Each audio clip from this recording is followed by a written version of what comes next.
الحمد لله نحمده ونستعينه ونستغفره ونؤمن به ونتوكل عليه ونعوذ بالله من شرور أنفسنا ومن سيئات أعمالنا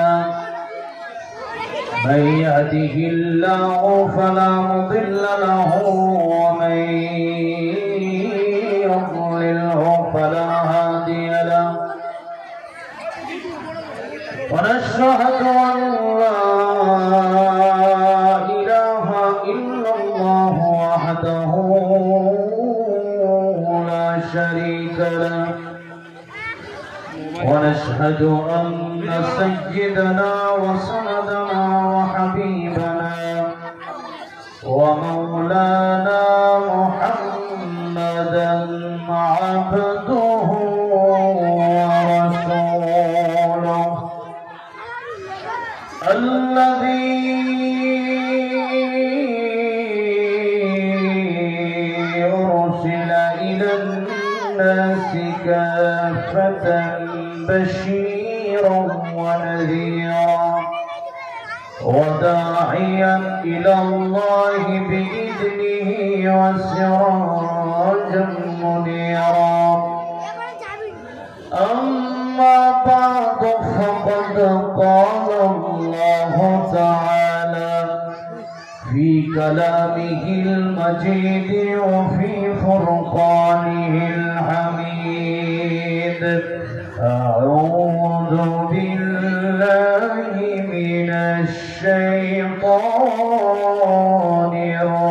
الرجيم بسم الله الرحمن الرحيم إن الساعة آتية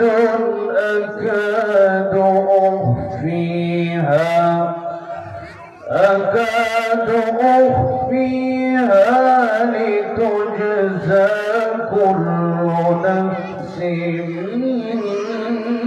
بما تسعى صدقت يا ربنا. قال النبي صلى الله عليه وسلم اغتنم خمسا قبل خمس شبابك قبل هرمك وصحتك قبل سقمك وغناك قبل فقرك وفراغك قبل شغلك وحياتك قبل موتك أو كما قال النبي عليه الصلاة والسلام. وقال تعالى في شان حبيبه ومحبوبه ومعشوقه مخبرا وآمرا إن الله وملائكته يصلون على النبي يا أيها الذين آمنوا صلوا عليه وسلموا تسليما. اللهم صل على محمد وعلى آل محمد كما صليت على إبراهيم وعلى آل إبراهيم إنك حميد مجيد. اللهم بارك على محمد وعلى آل محمد كما باركت على إبراهيم وعلى آل إبراهيم إنك حميد مجيد. আল্লাহ পাকের আলিশান দরবারে হৃদয়ের গভীর থেকে অসংখ্য অগণিত শুকর আদায় করছি যে মহান রব্বুল ইজ্জত ওয়াল জালাল আমাদেরকে অত্যন্ত দয়া করে মায়া করে ভালোবেসে আজকে কোরআনের জন্য আমাদেরকে কবুল করেছেন, মঞ্জুর করেছেন। এই জন্য হৃদয়ের গভীর থেকে প্রাণ খুলে মহাব্বতের সাথে আল্লাহ পাকের দেয়া জবান দিয়ে আল্লাহ পাকের শুকর আদায় করে সকলেই পড়ছি আলহামদুলিল্লাহ।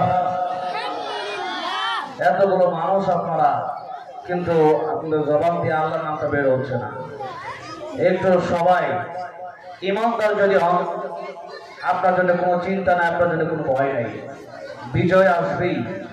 আল্লাহ বলেছেন ওয়ালা তাহিনু ওয়ালা তাহজানু ওয়া আনতুমুল আ'লাউনা ইন কুনতুম মুমিনিন। যদি তুমি ইমানদার হও, তোমার কোনো ভয় নেই, তোমার কোনো পেরেশানি নেই, বিজয় তোমার কাছে আসবে। কিন্তু আমরা তো সেই হযরতে বেলালের মতো ইমানদার হতে পারি নাই, হযরতে খাব্বাব রাদিয়াল্লাহু আনহুর মতো ইমানদার হতে পারি নাই, হযরতে খুবাইব রাদিয়াল্লাহু আনহুর মতো ইমানদার হতে পারি নাই, হযরতে সুমাইয়া রাদিয়াল্লাহু আনহার মতো ইমানদার আমরা হতে পারি নাই।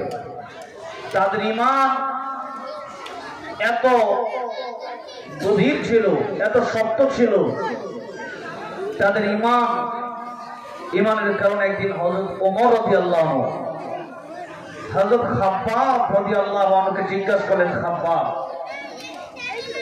তোমার পিঠে গর্ত দেখা যায় আর তোমার কোমরটা এত চিকন কোমর, এত গর্ত তোমার পিঠে, এত চিকন কোমর তোমার, এরকম চিকন কোমর, এত গর্তওয়ালা পিঠ, এরকম মানুষ আমি কোনোদিন দেখি নাই।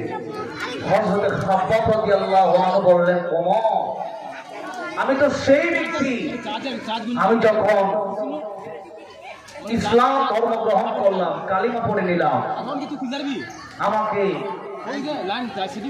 জ্বলন্ত আগুনের ভিতর, আংরার ভিতর আমাকে শুয়ে রাখা হলো। আমি যাতে নাড়াচাড়া করতে না পারি এই জন্য আমার বুকের উপর বড় বড় পাথর দেওয়া হলো। এত কষ্ট আমাকে দেওয়া হয়েছে।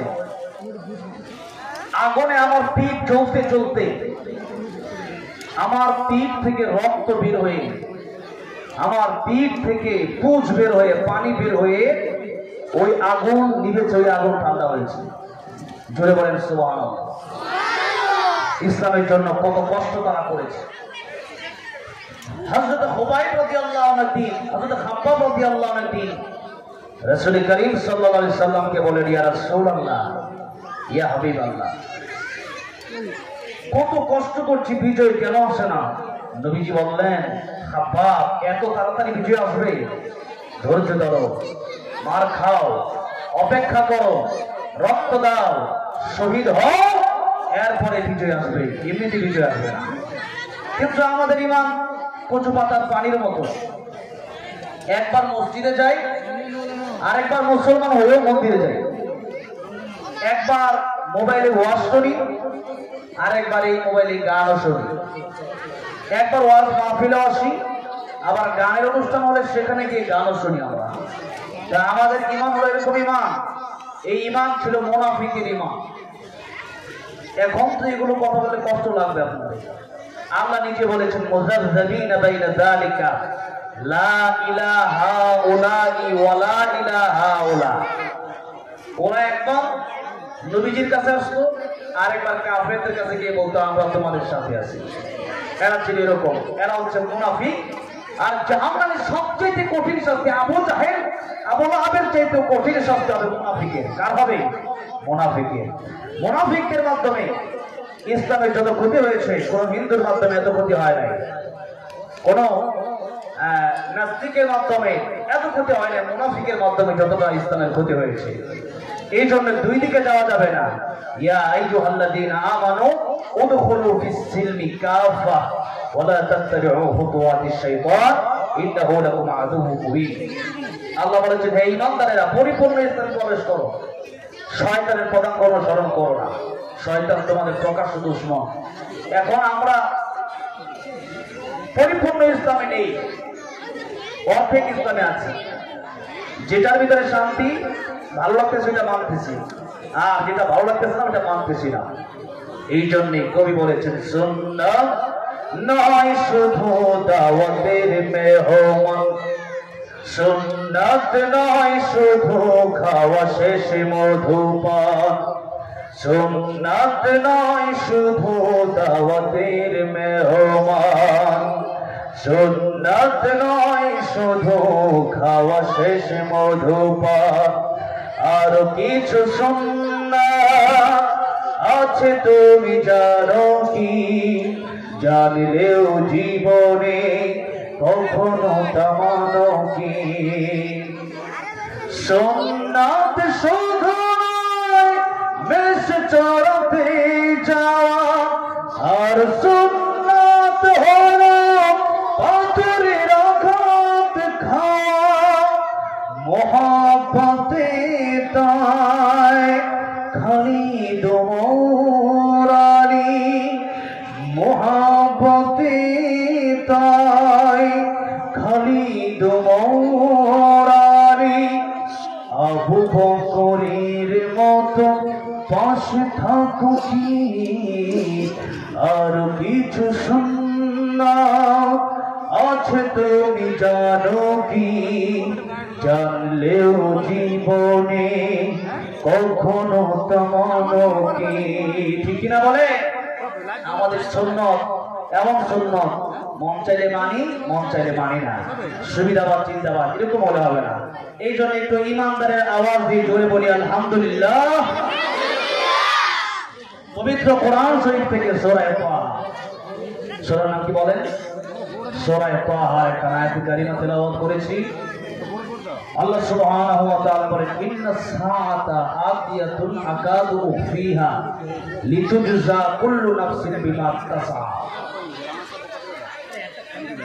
আল্লাহ পাক বললেন নিশ্চয়ই কিয়ামত আসবে, এই পৃথিবী ধ্বংস হয়ে যাবে, পৃথিবী থাকবে না, তোমরা সবাই ধ্বংস হয়ে যাবে। আর শোনো, আতিয়াতুন আসবে ঠিক, আকাদু ফিহা আমি আল্লাহ গোপন রেখে দিলাম, এটা প্রকাশ করিনি। কিয়ামত কোন দিন হবে এটা পৃথিবীর কোন ব্যক্তি বলতে পারে না। এরপর আল্লাহ রাব্বুল আলামিন বললেন কিয়ামত কেন কায়েম করব? লিতুজজা কুল্লু নাফসিন বিমা তাসা, প্রত্যেকটা নফস প্রত্যেকটা প্রাণীর বদলা দেওয়ার জন্য এই পৃথিবীতে যে যেরকম কাজ করেছে পরকালে প্রত্যেকটা কাজের প্রত্যেকটা সেকেন্ডের হিসাব তাকে কড়াই ঘন্টায় দিতে হবে। আল্লাহ পাক বলেন দুনিয়াতে যা করেছ হিসাব নেওয়ার জন্য আমি আল্লাহ রাব্বুল আলামিন কিয়ামতের ময়দান কায়েম করব। তাহলে এখানে আমরা প্রথম যে কথা পেলাম ইন্না সাআতা, সাআতা মানে কিয়ামত, সা মানে কি? কিয়ামত। তাহলে ইন্না সাআতা নিশ্চয় কিয়ামত আতিয়াতুন আসবে, আকাদু ফিহা, কিন্তু আল্লাহ পাক সেটা গোপন রাখলেন। এখন কিয়ামত আসবে, কিয়ামত কত প্রকার এটার ব্যাপারে নবীজি বলেছেন কিয়ামত হলো দুই প্রকার। কিয়ামত কয় প্রকার জুড়ে বলেন? কিয়ামত দুই প্রকার। বাচ্চারা তো অনেক সুন্দর আওয়াজ দিচ্ছে, একটু মৌরবী বাবা যেটা আপনারা আওয়াজ দিয়ে, কারণ হচ্ছে তাদের তো গুনাই নাই।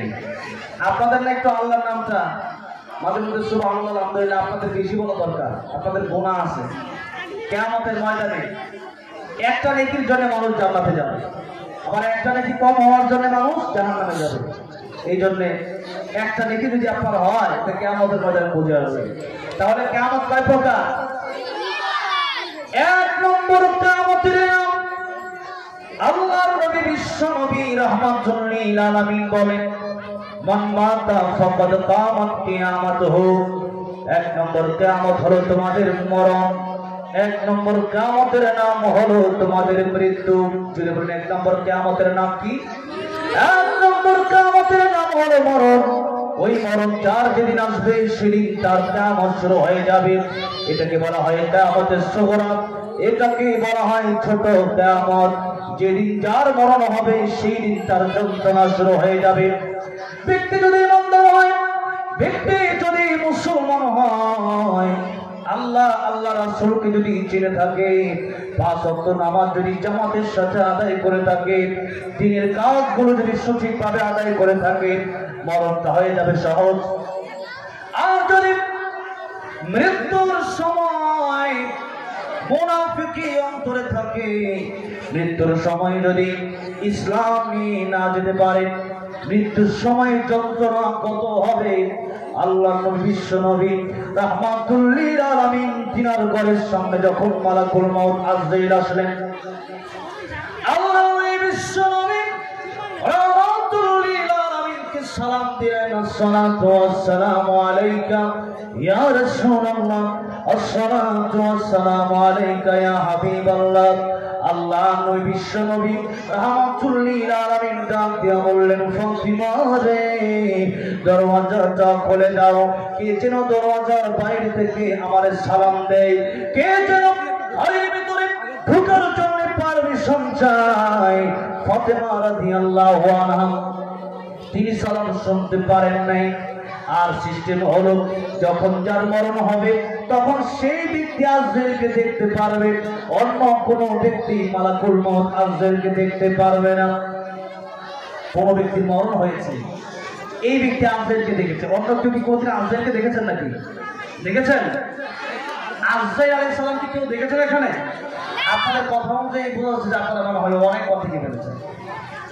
যেটা হয়তো না একটু দূরে বলো, তাহলে বুঝবো আপনারা কি বুঝতেছেন না বুঝতেছেন। আল্লাহ বিশ্ব নবী রাহমাতুল লিল আলামিন বললেন, ফাতিমা রে দরওয়াজা খুলে দাও। ফাতিমা রাদিয়াল্লাহু আনহা নবীর কলিজার টুকরা মেয়ে দরওয়াজা খুলে দিলেন। দরওয়াজা খোলার পরে আল্লাহ রাব্বুল আলামিন মালাকুল মউতকে বললেন, মালাকুল মউত রে তোমার আসল রূপ তুমি ধারণ করো। মালাকুল মউত আজরাইল তার আসল রূপ ধারণ করলেন। মালাকুল মউত আজরাইল তার মাথাটা 7 তবক আসমানের উপরে, আর তার 2টা পা 7 তবক জমিনের নিচে। চক্ষু 2টা কেমন যেন লাল হয়ে আছে। ফাতিমা রাদিয়াল্লাহু আনহা ডাক দিয়ে বললেন, বাবা আমার দরওয়াজা আমি খোলার পরে এমন একজন ব্যক্তির আমি দেখলাম, যে ব্যক্তিকে দুনিয়াতে আমি আর কোনোদিন দেখি নাই।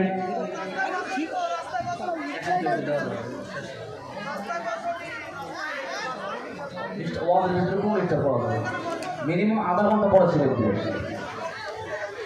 আল্লাহ ওনার কলিজার টুকরা আমি ফাতিমা বলছেন, বাবা জান ও আমার পিতা, মক্কা নগরীতে এমন মানুষ আমি কোনোদিন দেখি নাই, মদিনাতে এমন মানুষ আমি ফাতিমা কোনোদিন দেখি নাই। আল্লাহ বিশ্বই বুঝে ফেলে দুনিয়ার কোন মানুষ হতে পারে না, এটা মালাকুল মউত আজরাইল। আল্লাহ নবী বললেন, ফাতিমা রে এটা দুনিয়ার কোন মানুষ না, দুনিয়ার কোন মানুষের সুরত এরকম হয় না। মালাকুল মউত আজরাইল আমাকে নিতে এসেছে, হয়তো আমার কাছে এসেছে। ফাতিমা রাদিয়াল্লাহু আনহা বলেন, ও আব্বাজান এই মুহূর্তে কিছুদিন যাবত আপনি অসুস্থ, কেন মালাকুল মউত আজরাইল আসবে? আমার বোঝার বাকি নাই, আপনি হয়তো দুনিয়া থেকে চলে যাবেন, আপনাকে হয়তো দুনিয়া থেকে মালাকুল মউত আজরাইল নিয়ে যাওয়ার জন্য এসেছে। আর না হয়তো এই মুহূর্তে মালাকুল মউত আজরাইল কেন আসবে? আমি দরওয়াজা খুলবো না, আপনি চলে যাবেন, আমি কারে বাবা বাবা বলে ডাকবো, আমার হাসান হুসাইন কারে নানা নানা বলে ডাকবে। আব্বা যান আমি দরওয়াজা খুলে দেব না, ও বাবা যান আমি দরওয়াজা খুলতে পারবো না। আল্লাহ নবী ডাক দিয়ে বললেন, ফাতিমা রে দরওয়াজা তুমি না খুলতে পারো। মালাকুল মউত আজরাইল দুনিয়ার কোন মানুষের ঘরে ঢুকতে হলে পারমিশন লাগে না, অনুমতি লাগে না। লাগে নাকি? অনুমতি লাগে? কারো ঘরে ঢোকার জন্য পারমিশন লাগে না, কারো বাড়িতে আসার জন্য মালাকুল মউতের অনুমতি লাগে না। ফাতিমা রে আমার বাড়িতে মালাকুল মউত আজরাইল এসেছে, আমি তো শুধু দুনিয়ার মানুষের জন্য রহমত নই, জিনের জন্য রহমত নই, এই কুল কায়নাতের জন্য আমি নবীর রহমত, মালাকুল মউত আজরাইলের জন্য আমি নবীর রহমত। বলেন সুবহানাল্লাহ। ফাতিমা মালাকুল মউত দরওয়াজার সামনে এসে সালাম না দিয়েও ঢুকতে পারত, কিন্তু এটা তোমার বাবার সম্মান, এটা আমি রহমাতুল লিল আলামিন আখির জামার পয়গম্বরের সম্মান। আমি জানলার বন্ধু, এই বন্ধুত্বের সম্মান রক্ষা করতে গিয়ে মালাকুল মউত দরওয়াজার সামনে এসে আমার কাছ থেকে অনুমতি চাই। এই ফাতেমা, তুমি যদি দরওয়াজা খুলে না দাও, মালাকুল মউত কিন্তু অটোমেটিক্যালি ঢুকতে পারে ইচ্ছা করলে। এরকম দেওয়া হয় যেহেতু মালাকুল মউত চলে আসছে আমার কাছে, আসার জন্য পারমিশন অনুমতি চেয়েছে, দরওয়াজা খুলে দাও, সম্মান থাকবে। ফাতেমা রাদিয়াল্লাহু আনহা দরওয়াজাটা খুলে দিলেন। দরওয়াজা খুলে দেওয়ার সাথে সাথে মালাকুল মউত আল্লাহ নবীকে সালাম দিল, আসসালাতু ওয়াসসালামু আলাইকা ইয়া রাসূলুল্লাহ, আসসালাতু ওয়াসসালামু আলাইকা ইয়া হাবিবাল্লাহ। ওগো নবীজি, আমি আপনার জান কবজ করতে এসেছিলাম। আল্লাহ রাব্বুল আলামিন বলেছেন আপনি যদি থাকতে চান আল্লাহ আপনাকে থাকার জন্য অনুমতি দিয়েছেন। কিয়ামত পর্যন্ত আপনি যত বছর হায়াত আল্লাহর কাছে চাইবেন, আমার আল্লাহ তত বছর হায়াত আল্লাহ আপনাকে দান করে দিবেন। কিন্তু ইয়া রাসূলুল্লাহ, ইয়া হাবিবাল্লাহ, আমি যেহেতু নিতে এসেছি, এখন আপনি বলেন থাকবেন না চলে যাবেন? আল্লাহ নবী বললেন, মালাকুল মউত আসবেন, তুমি এখানে বসো, অপেক্ষা করতে থাকো হাত্তা ইয়াতিয়ানি জিবরাইল। জিবরাইল আসার পর্যন্ত তুমি অপেক্ষা করতে থাকো। যতক্ষণ জিবরাইল না আসবে ততক্ষণ পর্যন্ত তোমার আমি কিছুই বলবো না। আমি যাবো কি যাবো না, আমি থাকবো কি থাকবো না, এটা তোমার আমি বলবো না। আল্লাহ বিশ্বনবী রাহমাতুল লিল আলামিনের কাছে মুহূর্তের মধ্যেই জিবরাইল আলাইহিস সালাম উপস্থিত হয়ে যায়। বলেন সুবহানাল্লাহ। নবীজি মৃত্যুর আগেও পরামর্শ করলেন। কি করলেন? অনেক শিক্ষণীয় বিষয় আছে। আল্লাহ তাআলা যখন মানুষ বানাবেন তখন কি করেছিলেন? ফেরেশতাদের সাথে পরামর্শ করেছিলেন। আর আমরা অনেক সময় পরামর্শ ছাড়া কাজ করে বিপদে পড়ি। সব সময় গার্ডিয়ান যারা থাকবে মুরব্বীদের কাছ থেকে পরামর্শ নিয়ে কাজ করবে। পিতার কাছ থেকে, চাচার কাছ থেকে, দাদার কাছ থেকে, মায়ের কাছ থেকে, বড় ভাই বড় বোনের কাছ থেকে আপনি পরামর্শ নিয়ে কাজ করেন, ওই কাজে বরকত হয়।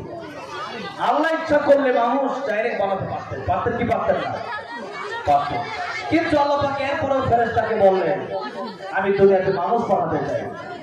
ফেরেশতারা বলল না, কোনো দরকার নেই।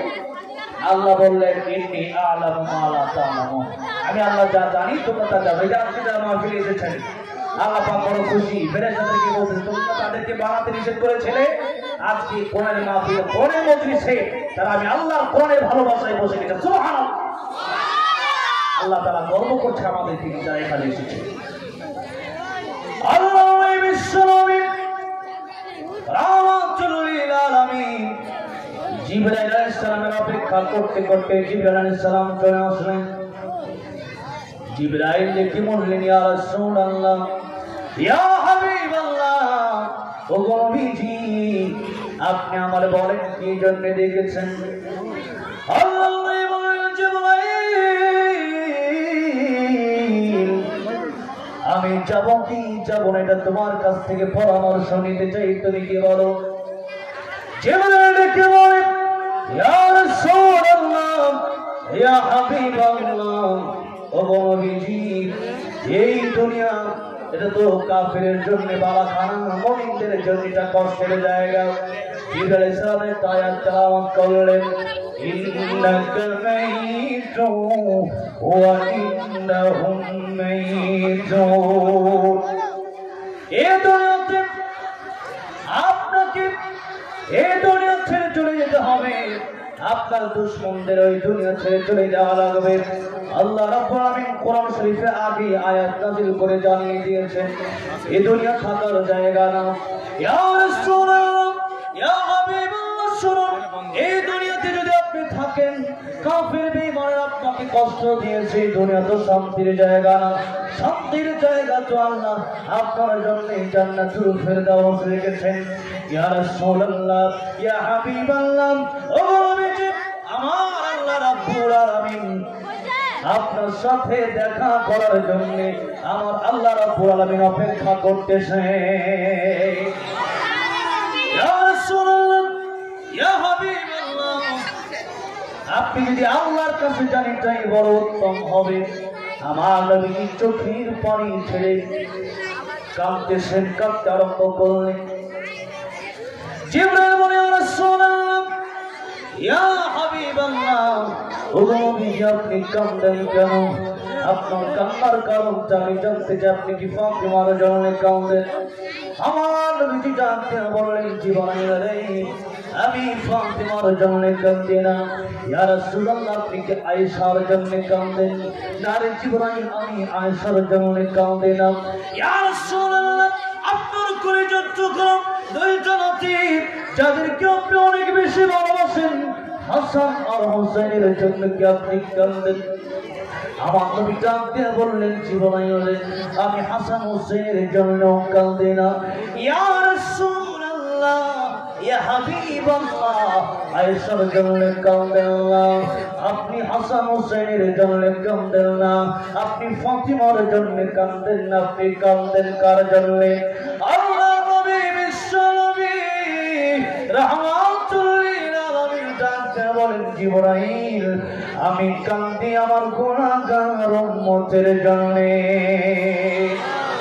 আর জোরে বলেন সুবহানাল্লাহ। রাহমাতুল লিল আলামিন নবী, কোরআনে প্রমাণ, আশিক বিনে কে বুঝিবে আমার দয়ার নবীর শান, উম্মত বিনে কে বুঝিবে আমার দয়ার নবীর শান। নবী আমার মদিনারে বুলবুল, আমার আল্লাহ ভালোবেসে নামটি দিলেন হাবিবে রাসূল। জোরে বলুন আল্লাহু আকবার। নবী আমার মদিনারে বুলবুল, আমার আল্লাহ প্রেম করিয়া নামটি দিলেন মুহাম্মদ রাসূল। ওই নবীকে ভুল বুঝিলে, ওই নবীকে ভুল বুঝিলে থাকবে না ঈমান, আশিক বিনে কে বুঝিবে আমার দয়ার নবীর শান। আমার ভাইরা, আমার মুরব্বী ওয়াজির, আমার পুত্রের মা বোনেরা, আল্লাহর নবী এই দুনিয়াতে যতদিন বেঁচে ছিলেন, জন্মের পর থেকে সিজদা দিয়ে কাঁদতেন উম্মতের জন্য। আমার আল্লাহর কাছে যাওয়ার পরে আমার নবীজি উম্মতের ব্যাপারে জিজ্ঞাসা করলেন মহান রব্বুল আলামিনকে। আবার যখন আল্লাহ নবী পৃথিবী ছেড়ে চলে যাবেন, নিজের মেয়ের জন্য কাঁদলেন না, নিজের ভালোবাসার নাতির জন্য কাঁদলেন না, নিজের কলিজার টুকরা ফাতিমার জন্য কাঁদলেন না, নবী কাঁদলেন উম্মতের জন্য। যে নবী উম্মতের জন্য কাঁদলেন, ওই নবীর আশিক, ওই নবীর পাগল হওয়ার দরকার আছে না নাই? আমরা তো নবীর পাগল মুখে মুখে বলি, কিন্তু আল্লাহ নবী, বিশ্ব নবী, রাহমাতুল লিল আলামিনের জন্য যদি রক্ত দিতে বলা হয়, জীবন দিতে বলা হয়, অনেকেই জীবন দিতে পারবে না, অনেকেই রক্ত দিতে পারবে না। আল্লাহ নবীকে এত ভালোবাসেন, ফজরের নামাজে অনেকেই পড়ে না, সুন্নাত পড়ে না, নবীদের সুন্নাত মানে না। এই মুখে মুখে ভালোবাসার দাম কিন্তু নাই। কিয়ামতের কঠিন ময়দানে সূরা কাউসারের ব্যাখ্যা এসেছে, আল্লাহ নবী, বিশ্ব নবী, রাহমাতুল লিল আলামিন তার উম্মতদেরকে হাউজে কাউসারের পানি পান করাবে। ওই দিন পানি খাবে না, মানুষ পানির পিপাসায় ছটফট করবে, জিহ্বাগুলো নাভি পর্যন্ত বের হয়ে যাবে কুকুরের মতো। হাউজে কাউসারের পানি ছাড়া ওই দিন কোনো পানি থাকবে না। এই দুনিয়া কোন সাগর, কোন নদী, কোন পুকুর আল্লাহ সেদিন রাখবেন না। এই যে মাঠে বসে আছেন, এটাই কিন্তু হাসরের ময়দান আল্লাহ বানায় দেবেন। আমার বন্ধুগণ, আমার মুরব্বী বাবাজিরা, এই দুনিয়াটাকে আল্লাহ হাসরের ময়দান বানাবেন, কিন্তু এই দুনিয়াতে সেই দিন মাটি থাকবে না, পানি থাকবে না, উপরে থাকবে সূর্য অর্ধ হাত উপরে, আর নিচে মাটি থাকবে না, পানি থাকবে না, থাকবে টানা, শুধু গরম আর গরম। পানির পিপাসায় মানুষ কাঁপতে থাকবে, চড়তে থাকবে, উলঙ্গ অবস্থায় মানুষ পানি পানি পানি বলে চিৎকার করতে থাকবে, এমনকি নবীরা পর্যন্ত নফসি নফসি করতে থাকবে। আমার নবী একা শুরু বলবেন, ইয়া রব্বি উম্মতি। সুবহানাল্লাহ। আমার সেই দিক মানুষকে উম্মতদেরকে পানি পান করাতে থাকবেন। এক গ্লাস করে পানি যে পান করবে 50,000 বছর চলে যাবে, জান্নাতে যাওয়ার আগ পর্যন্ত জিন্দেগিটার কোনোদিন তার পানির পিপাসা লাগবে না। কাউসারের পানি আল্লাহর নবী যখন পিলাবেন, মানুষকে পান করাবেন, হঠাৎ করে উম্মতেরা পানি পান করার জন্য আসবে। সূরা কাউসারের ব্যাখ্যা এসেছে, আল্লাহ হাউজে কাউসারের পানি পান করানো আমার নবীকে বন্ধ করে দিবেন, আমার নবী হাউজে কাউসারের পানি যেন না পান করাতে পারে। এই জন্য আল্লাহ রাব্বুল আলামিন একটা পর্দা দিয়ে দিবেন কিয়ামতের ময়দানে। সেই পর্দা দেওয়ার সাথে সাথে আমার নবী জিজ্ঞাসা করবেন, আল্লাহ তাআলা আমার উম্মতের কাছে কিয়ামতের মাঝে পানি পান করাবো হাউজে কাউসার থেকে, আপনি যদি পর্দা ফেলে দেন আমার উম্মতকে আমি কিভাবে পানি পান করাবো? আল্লাহ রাব্বুল আলামিন বলবেন, ওগো আমার হাবিব, ওগো আমার বন্ধু, ও নবীজি, এই উম্মতগুলো বাস্তবে আপনার উম্মত নয়, মুখে মুখে ছিল আপনার উম্মত। কি ছিল? মুখে মুখে উম্মত ছিল, মুখে মুখে উম্মত ছিল, ভিতরগতভাবে আপনারা মহব্বত করে নাই, ফজরের নামাজের সময় উঠতে পারে নাই। এই তো এই ফজরের নামাজের সময় কনকনে শীতের ভিতরে জানাতে ফজরের নামাজ পড়তে পারে, আমি তো মনে করি এই যুগের শ্রেষ্ঠ করি তারা, ঠিক কিনা বলে? এই যুগে ফজরের নামাজ পড়াটাই কষ্ট কেন? আমার নবীজি বলেছেন, কিয়ামতের আগে মানুষের জন্য এত কষ্ট হয়ে যাবে, ঈমান ধরে রাখা, হাতের মধ্যে জ্বলন্ত আগুনের আড়া রাখা যতটা কষ্ট হবে, আর চাইতে বেশি কষ্ট হবে ঈমান ধরে রাখা। বাস্তবে তো তাই। এই জন্য মুখে মুখে আল্লাহর নবীর আশিক হলে হবে না, আল্লাহর নবীর আশিক হলে আল্লাহর নবীর সুন্নাত আমাদের মানতে হবে। মান হাব্বা সুন্নতি, নবী বলে, নবীজি বলেছেন, মান হাব্বা সুন্নতি ফাকাদ আহাব্বানি ওয়া মান আহাব্বানি কানা মাই ফিল জান্নাহ। যে ব্যক্তি আমার সুন্নতের অনুসরণ করবে সেই ব্যক্তি আমি নবীকে ভালোবাসবে, আর যে ব্যক্তি আমি নবীকে ভালোবাসবে আমি নবীর সাথে সেই ব্যক্তি জান্নাতের মেহমান হয়ে থাকবে। নবীর সাথে থাকতে হলে নবীর সুন্নাত মানতে হবে। কি মানতে হবে? এই মুখে মুখে বলার মাধ্যমে হাউজে কাউসারের পানিও আপনি পাবেন না, নবীর সুপারিশ আপনি পাবেন। এবং আল্লাহর বিশ্ব নবী রাহমাতুল লিল আলামিন জিবরাইলকে বলেন, জিবরাইল আমি কাঁদি আমার গুনাহগার উম্মতের জন্য। জিবরাইল বলেন, ইয়া রাসূলুল্লাহ কি করার প্রয়োজন বলেন, আমি আল্লাহর কাছে বলি। আমার নবী ডাকতে বলেন, জিবরাইল বহু নবীর উম্মতকে আল্লাহ রাব্বুল আলামিন গুনার জন্য ধ্বংস করে দিয়েছে। আমার উম্মত গুনাহ তো করবে, আমার উম্মতকে যদি আল্লাহ রাব্বুল আলামিন ধ্বংস করে দেয়, আমার পরে তো আর কোনো নবী নাই, আমি তো আখির নবী। ওয়ালাকিন রাসূলুল্লাহি ওয়া খাতামান নবিয়্যিন, আমি তো শেষ নবী। আমার উম্মত যদি নূহ নবীর মতো একেবারে ধ্বংস হয়ে যায়, আমি নবীর উম্মত ধ্বংস হয়ে গেলে পরে আর কোন নবী না আসছে, আমার উম্মত থাকবে না। এটা আমি সহ্য করতে পারবো না। অনেকগুলো কথা আল্লাহ রাব্বুল আলামিনকে জানালেন, যতগুলো কথা জানালেন আল্লাহ রাব্বুল আলামিন আমার নবীর সবগুলো কথা তার উম্মতের জন্য বাস্তবায়ন করে দিলেন। এবার বিশ্ব নবী রাহমাতুল লিল আলামিন মৃত্যুর আগে বললেন, ও দুনিয়ার মানুষেরা, তোমাদেরকে বলে যান, জীবনে যা কিছু করো না কেন তোমরা নামাজ কোনোদিন ছাড়বে না। কি ছাড়বে না? কি ছাড়বে না? কিন্তু এই নামাজ কি আমাদের এখন আছে? বিরক্ত করতে পারে না, তিনটি পড়ি না, এই নামাজ দিয়ে হবে না।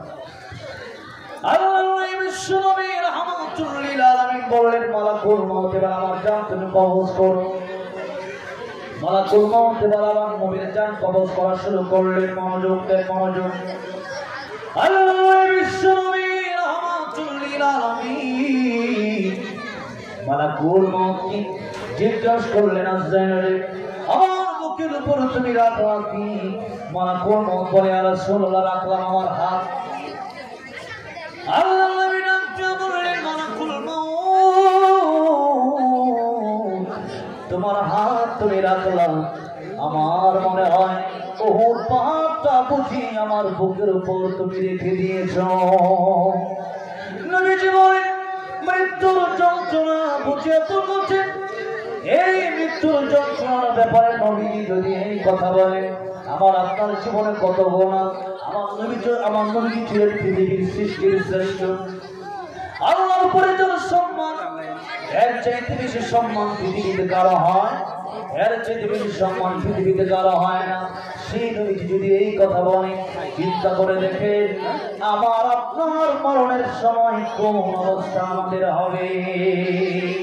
মৃত্যুর যন্ত্রণা যখন শুরু হয়ে যাবে, একটা জীবন্ত বকরিকে তার চামড়া টেনে টেনে ছিঁড়লে যতটা বেশি কষ্ট হয়, এর চাইতে কোটি কোটি বেশি কষ্ট হবে। এবার চিন্তা করে দেখেন আপনার জীবন্ত চামড়া যদি টেনে টেনে ছেঁড়া হয়, কত কষ্ট আর হয়। ওই কষ্ট থেকে বাঁচতে চাইলে নবীজি আবার আমলও দিয়ে গেছেন, 5 ওয়াক্ত নামাজ পড়তে হবে, নামাজের পর আয়াতুল কুরসি পড়তে হবে। কি করতে হবে? আয়াতুল কুরসি যারা পড়বেন তাদেরকে আল্লাহ রাব্বুল আলামিন মৃত্যুর যন্ত্রণা সহজ করে দিবেন, কবরের আযাব আল্লাহ মাফ করে দিবেন। সুবহানাল্লাহ বলেন। তাহলে আয়াতুল কুরসি আমরা পড়ব তো ইনশাআল্লাহ। ইনশাআল্লাহ। আমি আসলে অত্যন্ত অসুস্থ, হ্যাঁ, এরপরও আপনাদের আওয়াজ আর আমি বাংলাদেশের মতো মাইক করে ইন্ডিয়া নেই, কথাটা বুঝতে না, অনেক কষ্ট হয়ে যাচ্ছে। আমি এত অসুস্থ, 2 দিন শোয়া থেকে উঠতে পারিনি। আজকে অনেক কষ্ট করে, লম্বা জার্নি, অনেক জ্যাম ছিল, আমি সেখান থেকে আসলাম। আমি বেশি সময় আমি দিতে পারবো না, এই জন্য একটু মনোযোগ দিয়ে অল্প সময় কথা শুনে এরপরে মনোযোগ হবে ইনশাআল্লাহ। এবার আসুন, 7 কিয়ামত, এই কিয়ামতের 1 নম্বর অর্থ আমি কি বলেছিলাম বলেন? আপনারা বুঝেন নাই? 1 নম্বর অর্থ কি? মৃত্যু, মরণ। তাহলে এই মরণের জন্য আমাদের প্রস্তুতি নেওয়া দরকার আছে না? হ্যাঁ, আপনারা কেমন কথা বলেন, যেমন কথা বলে না, জানি আর এই জন্য একবারে শুধু সব কথা বলতে দিয়ে দেন, আর আপনারা কোনো কথাই বলেন না। শিখতে হবে। আমরা তো বাংলাদেশে থাকলে এক সুবহানাল্লাহ বলে পুরো ভূমিকম্প শুরু হয়ে যায় আমাদের বাংলাদেশে। নারায়ে তাকবীর আল্লাহু আকবার দিলেই পুরো ভূমিকম্প শুরু হয়ে যায় আমাদের বাংলাদেশে।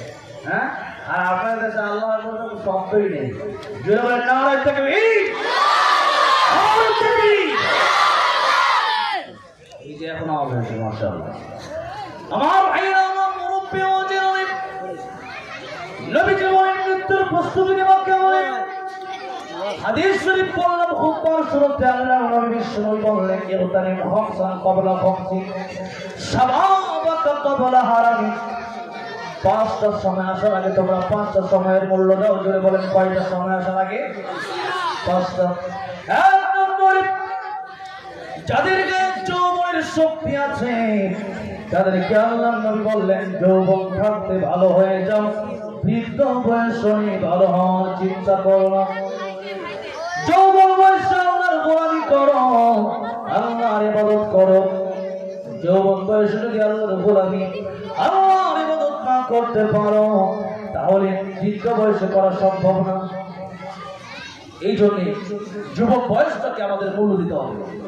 আমরা যারা যুবক আছি তাদের চিন্তা হলো কখন বুড়া হবো তখন ইবাদত করবো। এখনো চিন্তা, এখনো বিয়েই করি নাই, এখনো বাচ্চা কাচ্চা কিছুই হয় নাই, ইবাদত করে কি করবো? এখন তো বহু সময় আছে। এরকম মনে হয় তাকে আল্লাহ পাক সব জানিয়ে দিয়েছেন। জানিয়ে দিয়েছেন নাকি? জানান দেয়। তাহলে 1 নম্বরে যুবক বয়সে আল্লাহর ইবাদত করতে হবে। শক্তি আছে তার মানে আল্লাহর ইবাদত করতে হবে। শক্তি যখন চলে যাবে, বৃদ্ধ বয়সে আপনি ওই ইবাদত নাও করতে পারেন, আল্লাহ ওই ইবাদতের সব আপনাকে অটোমেটিক দিয়ে দিবে। সুবহানাল্লাহ। যুবক বয়সে ইবাদত করেন, বৃদ্ধ বয়সে না করতে পারলে আল্লাহ দিবে, কিন্তু যুবক বয়সেই করলে না, ওইটা বৃদ্ধ বয়সে আপনি পাবেন না। এটা হচ্ছে 1। এখন আসেন, আমাদের সমস্যা বেশি মুরব্বীদের না যুবকদের বলেন তো? হ্যাঁ, মুরব্বীরা তো মোটামুটি মসজিদে যায়, যুবকদেরকে মসজিদে খুব কম পাওয়া যায়, ঠিক কিনা বলে? আমাদের বাংলাদেশে এক মাহফিল ওঠার আগে আমাকে বলো যুবকদেরকে নিয়ে হুজুর ওয়াজ করেন। আমি বললাম কেন?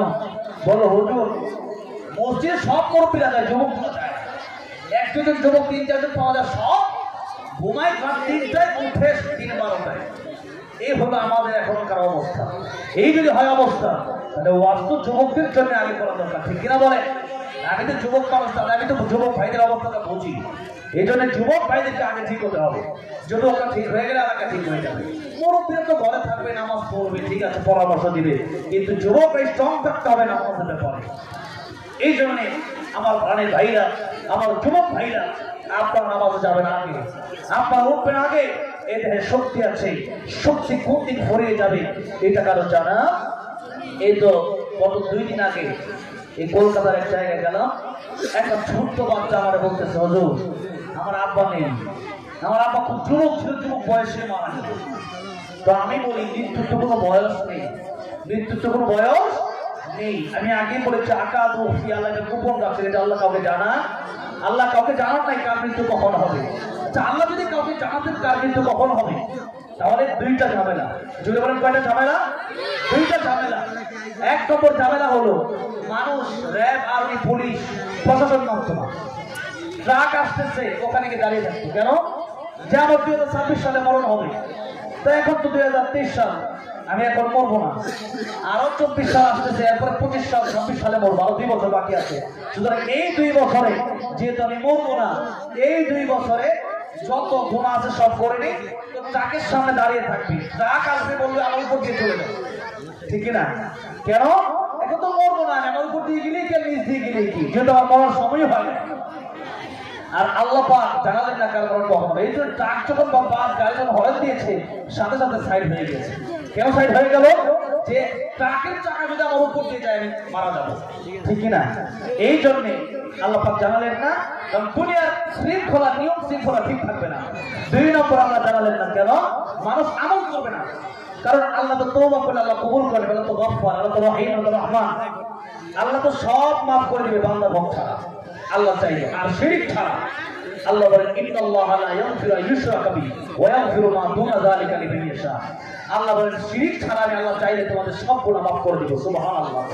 আল্লাহ তুমি দয়ার সাগর, রহমানুর রহিম, তোমার দয়ায় পূর্ণ আমার সারা নিশিদিন, তোমার দয়ায় পূর্ণ আমার সারা নিশিদিন। আল্লাহ হচ্ছে দয়ার সাগর। আল্লাহ কি? দয়ার সাগর। আমাদের গুনাহ যত বেশি, তার সাথে কোটি কোটি গুণ বেশি আল্লাহর মায়া, আল্লাহর ভালোবাসা, আল্লাহর দয়া। সুবহানাল্লাহ। কিন্তু 5 মিনিট আগেও যদি কেউ আল্লাহর কাছে খাঁটি দিতে তওবা করতে পারে, আল্লাহ তার জীবনে সব গুনাহ মাফ করে দেবে। 80 বছর হিন্দু ছিল, মুসলমান হয়েছে, মুসলমান 2 মিনিট পরে মারা গেছে, আল্লাহ তারে সব 80 বছরের গুনাহ মাফ করে আল্লাহ তাকে জান্নাতের মালিক বানায় দেবে। আল্লাহ এত দয়ালু, আল্লাহ 80 বছর দেখেন, আল্লাহ দিনটা দেখেন, আল্লাহ মনটা দেখেন, প্রত্যেকটা আল্লাহ কাছে মাফ চাইলো, ক্ষমা চাইলো, তওবা করে আল্লাহ দেখেন। আর আল্লাহ তো ফেরেশতা বানালেই পারতেন, তো মানুষ না বানালেও পারতেন। ফেরেশতারা বলেছিল নাহনু নুসাব্বিহু বিহামদিকা ওয়া নুকদ্দিসু লাক। আল্লাহ তোমার তাসবিহ, তোমার ইবাদত করার জন্য আমরা আছি, মানুষ বানানোর কি দরকার? আল্লাহ বলেন আমি জানি তোমার জানো। তার মানে কি? তার মানে হচ্ছে বান্দা যখন গুনাহ করবে, এরপর আল্লাহর কাছে মাফ চাবে, এটা আল্লাহর কাছে ভালো লাগবে। সুবহানাল্লাহ। এটা আল্লাহ বড় খুশি হয়। বান্দা গুনাহ তো করবে, এই মানুষকে আল্লাহ গুনার শক্তিও দিয়েছেন, আবার ভালো কাজ করার শক্তিও দিয়েছেন। গুনাহ করে যখন আল্লাহর কাছে ক্ষমা চাইবে, আল্লাহ বলেন বান্দা তো সব গুনাহ আল্লাহ মাফ করে দিলাম। কিন্তু আল্লাহ শিরক মাফ করবে না। যেরকম পূজা, মূর্তি পূজা, এরপর সূর্য চন্দ্রের পূজা, কোনো কবর পূজা, মাজার পূজা, কোনো পীরের পূজা, কোনো পীরের পায়ে সেজদা, এগুলো সম্পূর্ণ হারাম। এগুলো যারা করবে আল্লাহ এদেরকে কোনোভাবেই মাফ করবে না, নিশ্চিত ডাইরেক্ট তারা জাহান্নামে যাবে। আল্লাহ বলেছেন লা ইয়াগফিরু, ডাইরেক্ট করে না, এটা কোনো হাদিস না, এটা আলাদা এমন না যে আমি আমার পক্ষ থেকে বানিয়ে বলছি কোনো হুজুর কোনো মোল্লার কথা না। আল্লাহ ডাইরেক্ট বলেছেন ইন্নাল্লাহা লা ইয়াগফিরু আন ইউশরাকা বিহি, আমি আল্লাহ সব মাফ করলেও আমি আল্লাহ শিরক মাফ করবো না। আল্লাহ রাব্বুল আলামিন আমাদেরকে এই কপালটা দিয়েছেন কেবলমাত্র আল্লাহর কদমে সিজদা দেওয়ার জন্য। কার কদমে সিজদা দেওয়ার জন্য? আল্লাহর কদমে সিজদা দেওয়ার জন্য। আল্লাহ ছাড়া কারো কদমে, কারো পায়ে, কোনো কবরে, কোনো জায়গায় সিজদা দেওয়া যাবে না, মাথা নত করা যাবে না। সে ব্যক্তি জাহান্নামে যাবে, অনন্তকালের জন্য জাহান্নামের আগুনে পুড়বে। এবার আসুন আল্লাহ রাব্বুল আলামিন এক নম্বর আল্লাহর হক মাফ করে দিবেন চাইলে। আল্লাহ তো গফফার, আল্লাহ চাইলে মাফ করবে। কিন্তু আল্লাহ রাব্বুল আলামিন একটা হক আল্লাহ মাফ করবে না যতক্ষণ পর্যন্ত বান্দা মাফ না করবে। আল্লাহ রাব্বুল আলামিন বলেন আমি আল্লাহ মাফ করব না। আপনি যদি কোনো মানুষের টাকা মেরে খেয়ে থাকেন, এই টাকা মেরে খাওয়ার কারণে আল্লাহ তাআলা মাফ করবে। ওই মানুষটা যার টাকা মেরে খেয়েছে ও ততক্ষণ না মাফ করবে, কারণ সম্পদ আত্মসাৎ করেছে।